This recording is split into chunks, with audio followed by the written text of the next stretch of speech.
If you beautiful buggers are looking to buy some FIFA Ultimate Team coins, head on over to aweir.com and be sure to use the naughty little discount code DRG for a discount. What's going on, boys, and welcome to Let's Talk Football, a mini-series that we're going to run up until FIFA 18 because pretty much I don't know what else to bloody record, but it is going to be quite a good series, I think, because there's plenty of topics to talk about, especially one going around at the minute. Who has more power, the players or the clubs?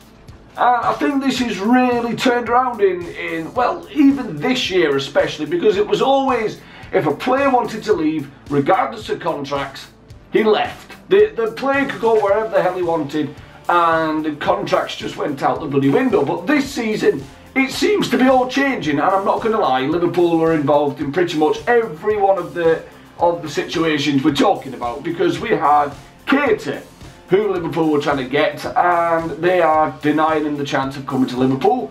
And then we went on to Van Dijk, and the same situation. Southampton are saying he's not for sale, he's not going anywhere, he's in a long-term contract. And of course, we have Coutinho, who is looking to push through a move to Barcelona, and Liverpool are saying no way. So is it right to keep players against their will? And my opinion on this is very strong. I think yes.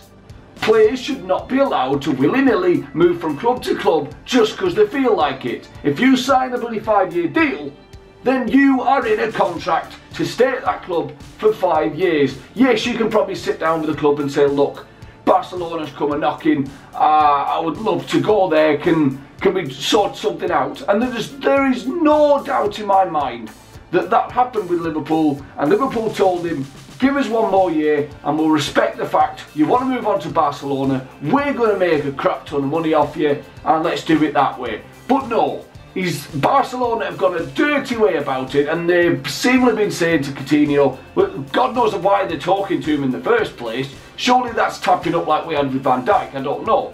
But they've been in his ear saying it's now or never, and that's forced Coutinho and his, most likely more so his representatives, his bloody agents and shit, pushing through the transfer request, which has made him look like a right gobshite, but he's still at Liverpool, which it's the worst situation Coutinho Liverpool could be in. We all know now Coutinho's unhappy, he wants to go, but he still has to come in and play. There's also rumours that he's told Klopp he doesn't want to play anymore, he's going to go on strike. Well, I tell you what, you little shit, you go on strike, I hope Liverpool fine you every single week for 5 bloody years, and you get no money for the next 5 years, your career's over, and, you know, go screw your nan. It's bloody ridiculous. You can't go on strike because we won't let you leave. You have a 5-year bloody deal. Oh, I tell you one thing, I'm wound up again now. All my mates have been saying, oh, let him leave, you can't keep a player against his will. Bloody Arsenal fans. They've got the bloody Ox there, they've got Sanchez and Ozil, who are all going to piss off for free next year. Don't talk to bloody Liverpool fans about doing good business and the good deeds. You've kept those players who clearly don't want to be there, or they would have signed the deal long ago. Oh, I tell you one thing, boys, I do get wound up. Now, something else that I've been putting up with on Twitter, and I do see where it's coming from, but there is a slight difference. People saying, oh, you're contradicting yourselves, you're saying Coutinho should stay but Van Dijk should join. No, I'm not saying that. I think Southampton are completely in their own right to say to Van Dijk, you're not leaving. But I think the difference with that is, Liverpool had the deal wrapped up supposedly to sign Van Dijk for 50 million. We're talking 70, 75 million now after the bloody tapping up saga. So seemingly Klopp had the deal wrapped up, and then some arsehole within Liverpool leaked the information which caused the allegations of tapping up, which means we had to back away from the deal, and since then we have not gone back in for a bid. The difference with bloody Barcelona and Coutinho, we've told Barcelona, suck a ball, you're not having him. But they keep coming back and coming back with more offers, and we're just blatantly saying, no thank you, shove your offers up your ass, he's not for sale. But they don't get the hint. Now to me, that's unsettling the player. We've told Barca to go away. Southampton reported us, we backed away, we apologised, even though I don't think necessarily we've done anything wrong, or we would have been had up by the FA, but that's not happened, has it? Nothing else was said. They said Liverpool had not done anything wrong, but some arsehole in the club who's clearly been fired, because since then we've heard absolutely nothing about transfers, which is kind of worrying, but maybe that's because of the whole transfer saga thing. So yes, to clarify, I think Southampton are in their own right. The only difference is I think they were willing to sell Van Dijk until this leak came out of Liverpool. That's the only difference. Liverpool have never had any intentions of this year selling Coutinho. In regards to Keita, again, it's not the same thing because there's no clause in Coutinho's contract.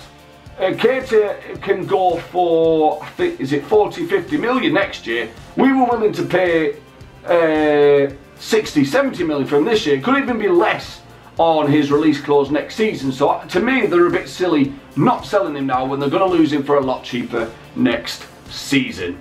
So I think that's the difference between each of them. Coutinho and Liverpool, it's a no-go. They're in such a strong position. 5 years, no buyout clause, you're going nowhere. Van Dijk, the deal was already done supposedly, and he still wants to move now, so they just kind of need to get over the fact that there was a leak and just let the guy go.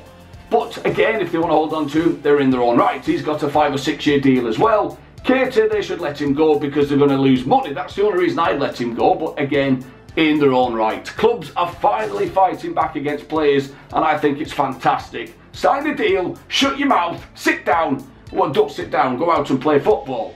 So yes, clubs are finally taking the power back, which it should never have changed to players having the power. I hope you've enjoyed the first episode of Let's Talk Football. Let me know down in the comments below what other subjects you would like to talk about, but also discuss this whole situation about players and club and who should have the most power. Be sure to drop a like, boys, sub if you're new, and of course I will talk to you all next time. Take care, cheerio!